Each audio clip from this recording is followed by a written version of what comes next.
wabarakatuh. Perkenalkan, nama saya Mutiara Ayu Ardiana Pramesti, absen 14 NPM 2586206048 PGSD 1B. Halo semuanya. Dalam video ini kita akan membahas sebuah topik yang sangat penting yang seringkali dianggap tabu oleh sebagian orang untuk dibicarakan, yaitu permasalahan incest. Walaupun tidak nyaman, pembahasan ini perlu dilakukan karena berkaitan langsung dengan kesehatan, keselamatan, dan masa depan anak-anak serta keluarga. Kita akan memulai dari definisi, contoh, bahaya, dampak, hingga kesimpulan yang dapat membantu kita memahami mengapa incest sangat dilarang secara sosial, budaya, dan juga hukum.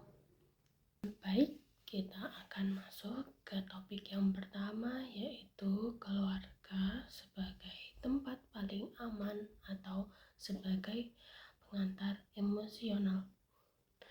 Sejak lahir, manusia mengenal dunianya melalui keluarga.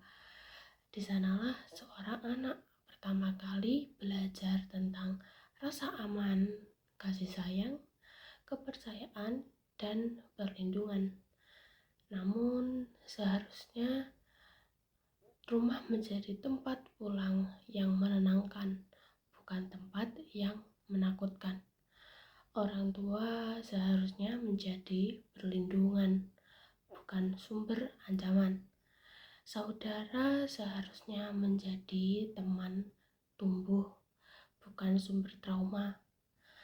Namun, dalam kenyataannya yang sangat pahit, tidak semua keluarga berjalan seperti itu. Ada keluarga yang di balik pintu tertutupnya menyimpan luka yang tidak terlihat oleh siapapun. Luka yang tidak terucap karena takut, malu, dan keterpaksaan. Salah satu bentuk luka terdalam itu adalah incest. Incest bukan hanya sekedar pelanggaran norma. Ia adalah pengkhianatan terhadap kepercayaan paling dasar dalam hubungan manusia. Ketika pihak yang seharusnya melindungi justru menyakiti, maka yang runtuh bukan hanya tubuh tetapi juga jiwanya. Baik, masuk ke topik yang kedua, yaitu pengertian dari incest tersebut. Secara sederhana, pengertian incest adalah hubungan seksual atau perkawinan antara individu yang memiliki hubungan darah dekat dalam suatu keluarga. Hubungan ini bisa terjadi antara orang tua dan anaknya, saudara kandung, maupun kakek atau nenek dengan cucunya, serta paman atau bibi dengan keponakannya. Namun, jika kita hanya memahami incest sebagai hubungan terlarang, kita belum benar-benar memahami kedalaman masalahnya. Incest pada kenyataannya hampir selalu melibatkan ketimpangan kekuasaan, tekanan, manipulasi, dan ketakutan. Jarang sekali incest terjadi dalam kondisi yang benar-benar setara. Dalam banyak kasusnya, korban tidak pernah benar-benar memilih mereka berada dalam posisi tersebut. Posisi yang dimaksud ialah bergantung secara ekonomi, bergantung secara emosional, takut akan ancaman, takut kehilangan perlindungan, takut keluarganya hancur, takut tidak dipercaya. Inilah sebabnya mengapa incest lebih tepat dipahami sebagai kekerasan dalam keluarga, bukan sekedar hubungan terlarang. Masuk ke poin yang ketiga adalah bentuk-bentuk kejadian incest dalam kehidupan nyata. Walaupun sering dianggap jarang, incest bisa terjadi di berbagai lapisan masyarakat tanpa memandang status ekonomi, pendidikan, ataupun lingkungan. Contoh yang pertama adalah orang tua dan anak. Ini adalah bentuk incest yang paling menghancurkan. Anak yang harusnya merasa aman di dekat orang tuanya justru hidup dalam ketakutan. Anak mengalami kebingungan besar antara cinta sebagai anak dan ketakutan sebagai korban. Banyak korban yang tidak memahami bahwa apa yang dialaminya adalah kesalahan karena pelaku adalah sosok yang ia kenal dan percayai sejak kecil. Contoh kedua adalah saudara kandung. Hubungan antara saudara seharusnya dibangun atas dasar kebersamaan, perlindungan, dan tumbuh bersama. Ketika batas itu dilanggar, yang tersisa adalah rasa bersalah, jijik terhadap dirinya sendiri, dan kebingungan identitas. Baik, contoh yang ketiga adalah kakek atau nenek dengan cucunya. Relasi lintas generasi ini membawa dampak psikologis yang sangat-sangat berat karena korban berada dalam posisi yang sangat lemah, baik secara usia maupun secara emosional. Kemudian contoh yang keempat ialah paman atau bibi dengan keponakannya. Karena masih dalam satu keluarga besar, korban seringkali tidak berdaya untuk melawan. Ancamannya seperti nanti keluarga malu, sering digunakan sebagai alat pembungkam untuk korban. Masuk ke topik yang keempat, yaitu apa yang dirasakan korban incest dalam sisi psikologis yang mendalam. Orang yang tidak pernah mengalaminya mungkin sulit membayangkan betapa dalamnya luka yang dirasakan oleh korban incest. Luka ini bukan hanya rasa sakit sesaat, tetapi bekas yang tertanam hingga puluhan tahun.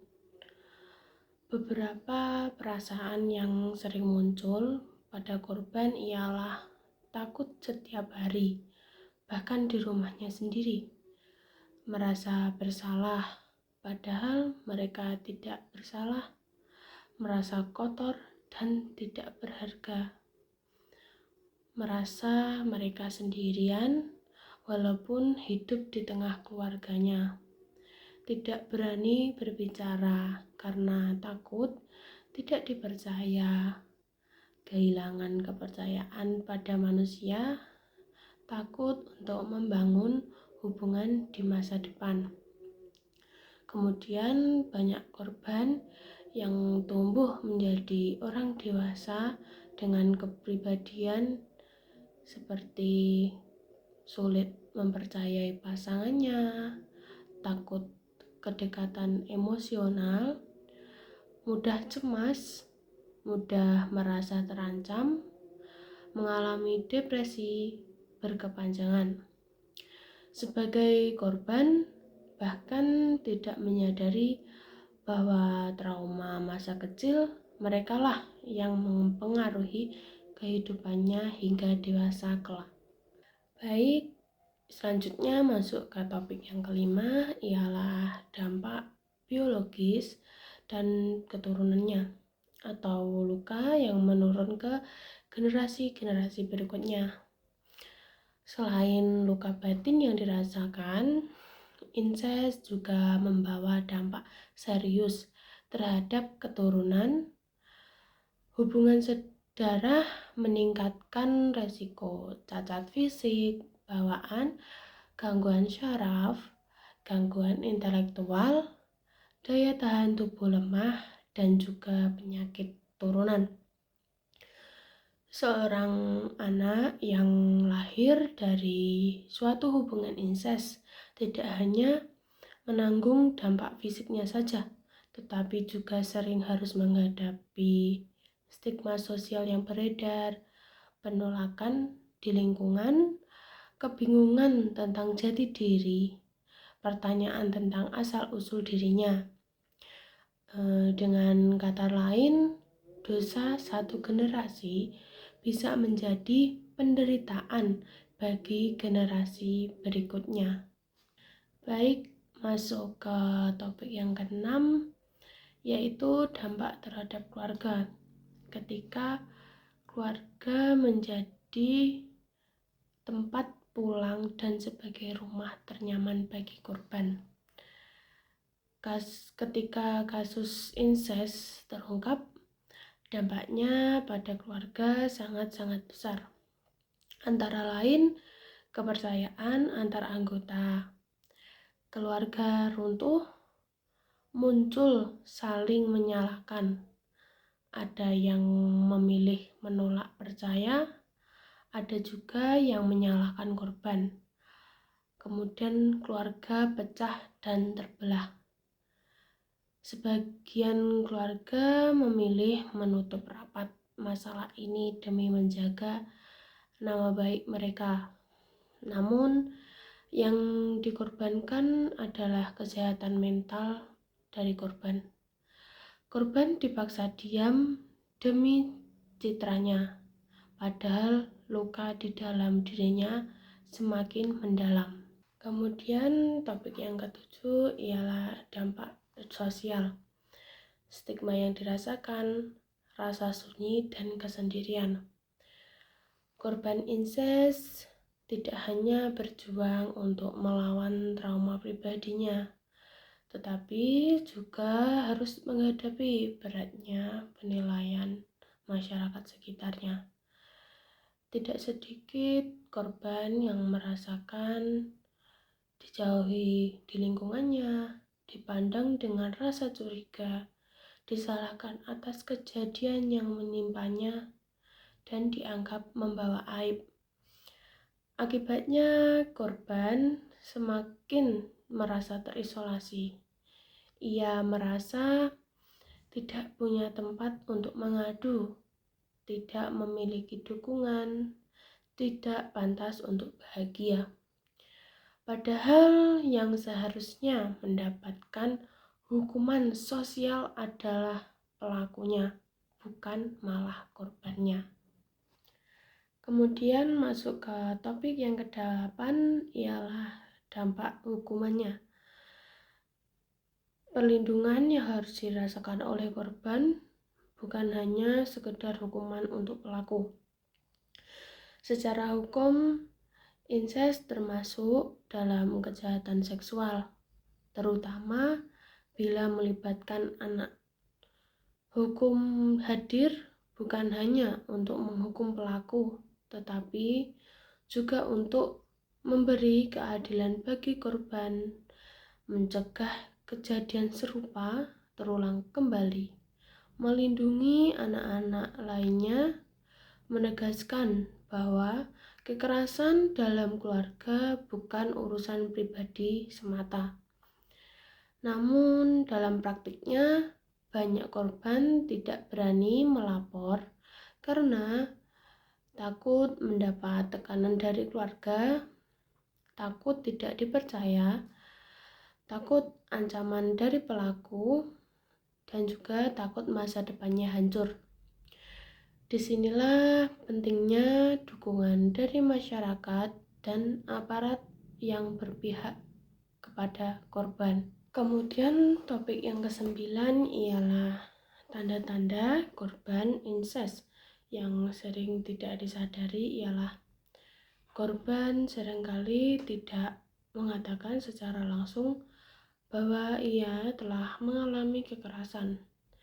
Yang terlihat justru perubahan sikapnya menjadi sangat pendiam, mudah takut, perubahan emosi ekstrim, dan juga sering murung, menarik diri dari lingkungan sekitarnya, penurunan prestasi dalam pelajaran, gangguan tidur, dan juga takut berada di rumah. Tanda-tanda ini sering dianggap sebagai kenakalan atau masalah biasa, padahal bisa jadi merupakan teriakan minta tolong yang tidak terdengar sama sekali. Kemudian masuk ke topik yang ke-10 ialah pencegahan. Bagaimana incest bisa dicegah? Mungkin bisa dengan beberapa cara berikut. Yang pertama ialah di dalam keluarga.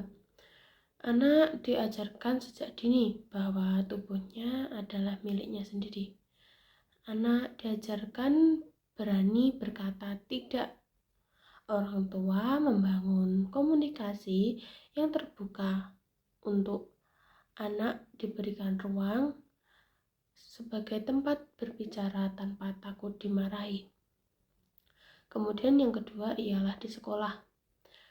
Pendidikan tentang batas tubuh dan keselamatan diri, guru menjadi tempat aman untuk melapor. Konseling juga mudah diakses. Kemudian yang ketiga ialah di masyarakat sekitar. Tidak menutup mata terhadap tanda-tanda kekerasan, kemudian tidak menghakimi korban, berani membantu melaporkan. Masuk ke topik yang ke-11 ialah pemulihan untuk korban, jalan panjang menuju kesembuhan. Pemulihan korban incest bukan proses yang singkat. Ia membutuhkan pendampingan psikologis jangka panjang, lingkungan yang aman, dukungan emosional, penguatan harga diri, rasa diterima tanpa dihakimi. Sebagai korban membutuhkan waktu yang lama, bertahun-tahun, untuk benar-benar bisa berkata, saya ingin hidup bahagia atau saya berhak hidup bahagia. Baik, selanjutnya masuk ke topik yang ke-12 yaitu incest sebagai kekerasan struktural dalam keluarga. Incest tidak dapat dipahami hanya sebagai tindakan individu saja, tetapi sebagai bagian dari kekerasan struktural dalam keluarga. Kekerasan struktural terjadi ketika suatu sistem, relasi, atau struktur sosial memungkinkan terjadinya penindasan tanpa terlihat sebagai kekerasan. Dalam kasus incest, struktur keluarga sering menempatkan orang dewasa sebagai pemegang kuasa penuh, anak sebagai pihak yang harus patuh, perempuan dan anak sebagai kelompok rentan. Namanya baik keluarga di atas keselamatan individu. Struktur ini menciptakan kondisi di mana pelaku merasa memiliki legitimasi untuk berbuat, sementara korban merasa tidak memiliki hak untuk menolak. Ketika kekuasaan tidak dikontrol, keluarga justru menjadi ruang paling berbahaya bagi anak itu sendiri. Selanjutnya, topik yang ke-13 yaitu budaya diam dan normalisasi kekerasan. Salah satu faktor terbesar yang membuat incest terus terjadi ialah budaya diam. Budaya ini tumbuh dari anggapan bahwa urusan keluarga tidak boleh dicampuri oleh orang lain. kemudian ketakutan terhadap stigma sosial, pandangan bahwa membuka aib keluarga adalah dosa, lalu pemahaman keliru tentang kepatuhan anak. Dalam budaya ini, korban sering mendengar kalimat seperti "sabar aja demi keluarga, jangan dibesar-besarkan, nanti orang-orang tahu." Tanpa disadari, kalimat-kalimat ini melegitimasi kekerasan dan membungkam suara korban. Kekerasan pun berulang karena tidak pernah benar-benar dihentikan. Kemudian masuk ke topik yang ke-14, ialah ketimpangan gender dalam kasus insest. Sebagian besar korban insest adalah perempuan dan anak perempuan. Hal ini tidak terlepas dari budaya patriarki, relasi kuasa laki-laki dalam keluarga, objektivitas tubuh perempuan, anggapan bahwa perempuan harus patuh dan diam. Namun, penting dipahami bahwa laki-laki juga bisa menjadi korban. Meskipun seringkali lebih sulit terungkap karena tekanan maskulinitas, rasa malu, takut dianggap lemah. Oleh karena itu, pencegahan dan penanganan insest harus bersifat inklusif dan sensitif gender, tanpa mengabaikan siapapun dan apapun gendernya. Selanjutnya, topik yang ke-15 ialah dampak insest terhadap perkembangan anak atau perspektif pendidikan. Sebagai mahasiswa PGSD, penting memahami bahwa trauma insest sangat mempengaruhi perkembangan anak, terutama dalam perkembangan kognitif anak. Korban insest sering mengalami kesulitan konsentrasi, daya ingat terganggu, prestasi belajar menurun, ketakutan berada di lingkungan sekolah. Selanjutnya, perkembangan emosional anak menjadi mudah marah atau menangis, sulit mengelola emosinya, menarik diri, sangat sensitif terhadap kritik. Kemudian, perkembangan sosial anak korban. Sulit membangun relasi, tidak percaya pada orang dewasa, takut figur otoritas seperti guru dan orang tua. Jika tidak ditangani, dampak ini bisa terbawa hingga dewasa dan mempengaruhi masa depan anak secara menyeluruh. Kemudian topik ke-16 ialah peran guru sebagai garis pertahanan kedua. Ketika keluarga gagal menjadi tempat aman, guru sering menjadi orang dewasa pertama yang bisa menyelamatkan korban. Guru memiliki peran strategis karena berinteraksi rutin dengan anak, melihat perubahan perilaku anak, kemudian menjadi figur yang dipercaya oleh anak. Lalu,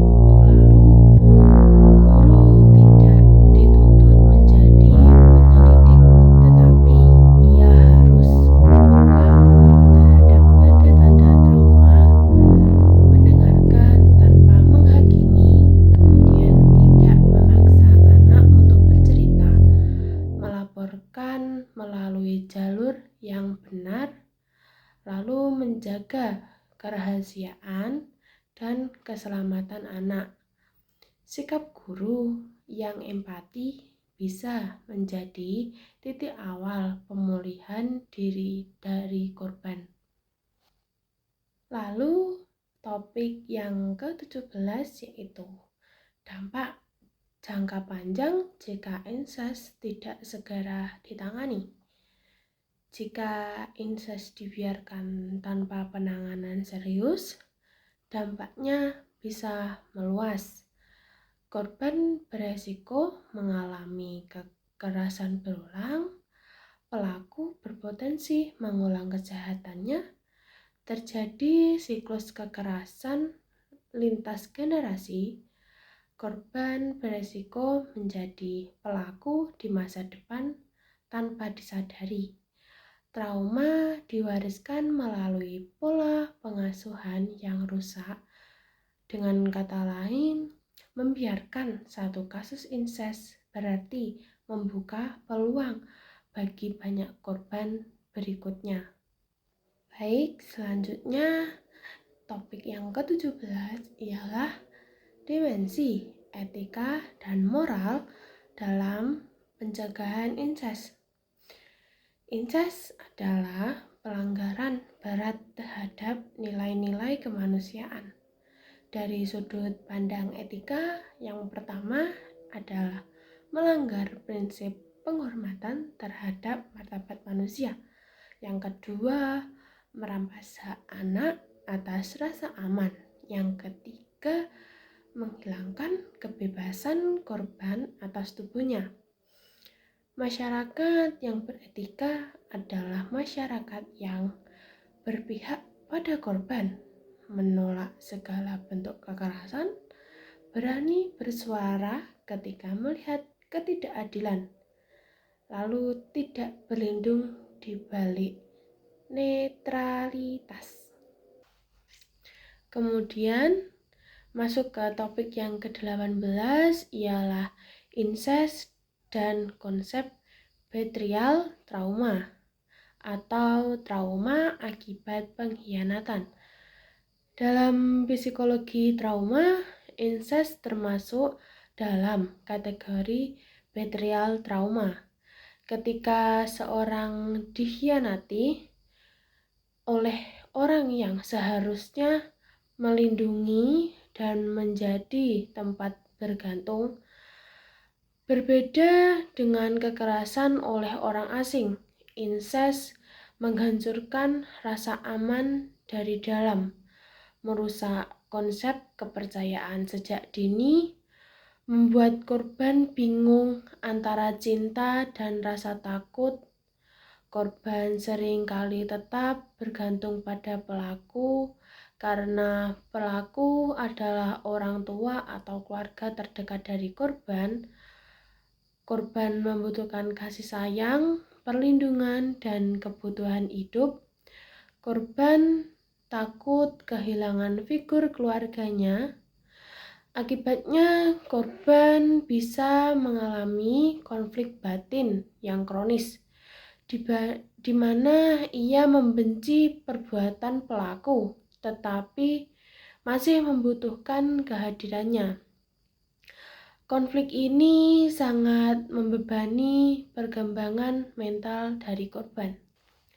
Topik yang selanjutnya ialah topik yang ke-19, ialah mekanisme pertahanan diri korban atau coping dan defense mekanisme.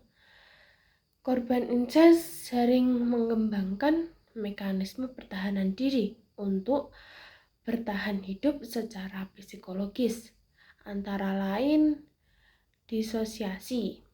Korban merasa seolah-olah keluar dari tubuhnya saat kejadian tersebut terjadi. Kemudian penekanan ingatan. Korban lupa atau memblokir ingatan traumatisnya. Selanjutnya penyesuaian berlebihan. Korban menjadi sangat patuh dan pendiam. Lalu normalisasi. Korban menganggap kekerasan sebagai hal biasa. Mekanisme ini bukan kelemahan, melainkan cara otak bertahan dari trauma berat. Namun, jika tidak ditangani, mekanisme ini dapat mengganggu kehidupan korban di masa dewasanya kelak. Topik ke-20 ialah dampak incest terhadap konsep diri dan identitas. Incest sangat mempengaruhi cara korban memandang dirinya sendiri. Banyak korban tumbuh dengan identitas diri yang rapuh, perasaan tidak berharga, kebingungan peran dalam keluarga, sulit memahami batasan sehat dalam hubungan. Sebagian korban merasa dirinya hanya bernilai jika menuruti orang lain. Hal ini berbahaya karena membuat korban rentan. Yang pertama, rentan terjebak dalam hubungan yang toksik, mengalami kekerasan berulang, sulit untuk mengatakan tidak pada pasangannya ataupun orang lain. Selanjutnya adalah topik ke-21, ialah incest dan dampaknya terhadap pola pengasuhan di masa depan kelak. Korban incest yang kelak menjadi orang tua beresiko mengalami kesulitan dalam pengasuhan, seperti takut untuk menyentuh anaknya sendiri, terlalu protektif, atau sebaliknya, kurang peka terhadap batasan. Tanpa pemulihan, trauma dapat mempengaruhi cara korban untuk mempresentasikan kasih sayangnya, menetapkan batas sehat, mengelola emosi dalam berkeluarga. Inilah yang disebut trauma lintas generasi, di mana luka yang tidak disembuhkan berpotensi diwariskan secara tidak sadar. Kemudian masuk ke topik yang ke-22, yaitu incest dalam konteks sosiologi atau dalam ketimpangan kuasa dan kelas sosial. Incest dapat terjadi di semua lapisan masyarakat, tetapi sering lebih sulit terungkap pada keluarga yang terisolasi secara sosial, bergantung secara ekonomi pada satu figur, kurangnya akses pendidikan dan bantuan, ketimpangan kekuasaan, dan kemiskinan dapat memperbesar kerentanan korban karena korban tidak tahu kemana harus melapor, tidak ada alternatif perlindungan, ketergantungan ekonomi pada pelaku. Namun, penting ditegaskan, incest bukan akibat kemiskinan semata, tetapi akibat penyalahgunaan kekuasaan. Selanjutnya topik ke-23, yaitu dampak spiritual dan moral pada korban. Selain dampak psikologis, korban incest sering mengalami konflik spiritual. Mereka merasa Tuhan tidak adil, merasa dirinya berdosa, kehilangan makna hidup, merasa tidak layak berdoa atau menghadap kepada Tuhan Yang Maha Esa. Sebagian korban menjauh dari nilai-nilai spiritual karena trauma yang bercampur dengan rasa bersalah. Oleh karena itu, pemulihan korban harus sensitif terhadap aspek spiritual tanpa menghakimi. Kemudian, topik yang ke-24 adalah kegagalan sistem dalam menangani kasus incest. Kasus incest sering menunjukkan kegagalan sistem seperti aparat tidak peka terhadap korban, proses hukum yang berbelit-belit, kurangnya perlindungan saksi, kemudian minimnya layanan pemulihan trauma. Akibatnya korban menarik laporannya, kemudian pelaku bebas, kejahatan berulang lagi, Hal ini menunjukkan bahwa penanganan insest bukan hanya urusan keluarga saja, tetapi tanggung jawab negara dan sistem sosial. Kemudian topik yang ke-25 ialah peran media sebagai antara edukasi dan sensasionalisme. Dalam media memiliki peran besar dalam membentuk persepsi masyarakat tentang kasus insest. Sayangnya banyak pemberitaan yang menyudutkan korban, mengumbar identitas korban, fokus pada sensasi bukan empati. Media seharusnya melindungi identitas korban, mengedukasi masyarakat, mengubah narasi dari aib menjadi kejahatan. Kemudian topik yang ke-26 yaitu pendekatan restoratif dalam pemulihan korban. Selain hukuman, pendekatan restoratif menekankan pemulihan korban, penguatan korban, pemulihan rasa aman, pengakuan kesalahan dari pelaku. Namun, pendekatan ini tidak boleh mengorbankan korban dan hanya dapat dilakukan jika benar-benar aman dan berpihak pada korban.